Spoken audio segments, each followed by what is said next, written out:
তারা ডিজার্ভ করে বাড়তি পাওয়ার, বাট এবার একটু ইউনিকই বলতে পারেন, ইউনিকই জিনিস হয়েছে।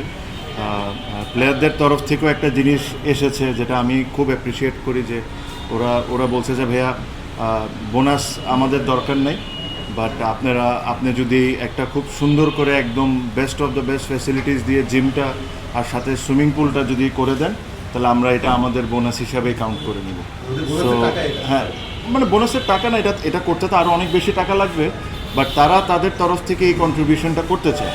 বিকজ আমাদের পক্ষ থেকে আমরা রেডি ছিলাম, যদি বোনাস দেওয়া লাগতো অবশ্যই দিতাম, বিকজ আমার কাছে মনে হয় দে ডিজার্ভ ইট। বাট এই উদ্যোগটা তাদের অ্যাপ্রিসিয়েট সবারই করতে হবে, বিকজ তারা খালি নিজেদের কথা চিন্তা করেনি।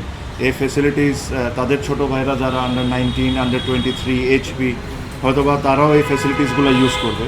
সো আমি তাদেরকে বলেছি যে পৃথিবীর বেস্ট অফ দ্য বেস্ট যে ইকুইপমেন্টস আছে ওগুলা দিয়ে আমরা এই জিমটাকে খুব সুন্দরভাবে জিম করে দিব, প্লাস সামনে সুইমিং পুল করে দিব, সাথে আইস বাথ, হট বাথের জন্য যেটা লেটেস্ট যে টেকনোলজি ওটা ইউজ করে, সো দ্যাট বারে বারে আইস এনে আইস বাথ করতে হবে, এগুলো করা লাগবে না। মেশিনই অটোমেটিকলি পানিকে ঠান্ডা করবে আর গরম করবে।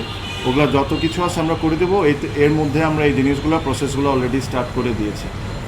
সো এটা আমি খুব অ্যাপ্রিসিয়েট করি। প্রত্যেকটা বাংলাদেশি ক্রিকেটার যারা খেলেছেন তাদেরকে ধন্যবাদ জানাতে চাই, যে টাকা হয়তো বা দিলে যতই টাকা দিতাম, বোর্ড দিত, আমি তো আর দিতাম না, বোর্ড দিত, ওই টাকাটা হয়তো বা তাদের জন্য লাইফ চেঞ্জিং কোনো কিছু হতো না।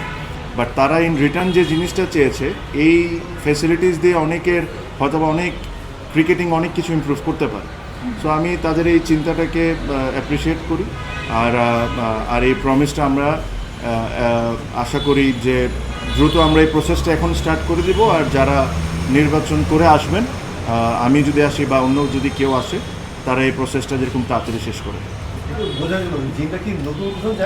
না, জিমটা যে জিনিসটা আমরা প্ল্যান করেছি, এই জিমটাকে পুরো রেনোভেট করব। জিম এটাই থাকবে, ভেঙে একটু বড় করব, বড় করে পুরো জিনিসটাকে রেনোভেট করে যে ইকুইপমেন্টসগুলো এখন ওয়ার্ল্ডের বেস্ট কোম্পানিজ যেগুলো আছে তাদের সাথে আমরা অলরেডি যোগাযোগ করা শুরু করেছি। তাদের best of the best equipments দিয়ে একটা সুন্দর করে একটা প্রপার ন্যাশনাল টিম বা একটা ন্যাশনাল জিম যেরকম হওয়া উচিত, এই জিমটা করে দিব। তার ঠিক সামনে একটা জায়গা দেখবেন যে খালি জায়গা আছে, এই জায়গায় একটা স্টিল স্ট্রাকচার করে, এনএসসি পারমিশন নিয়ে স্টিল স্ট্রাকচার করে ওখানে সুইমিং পুল, আইস বাথ আর হট বাথের জন্য একটা ফেসিলিটিস ক্রিয়েট করে দেওয়া হবে with changing room and everything. So that যারা খেলছে তারা তো ইউজ করবেনই, কিন্তু যারা ইনজুরিতে আছেন ওদের জন্য একটা রিকভারির জন্য জায়গা হয়ে যাবে। সো এটাই।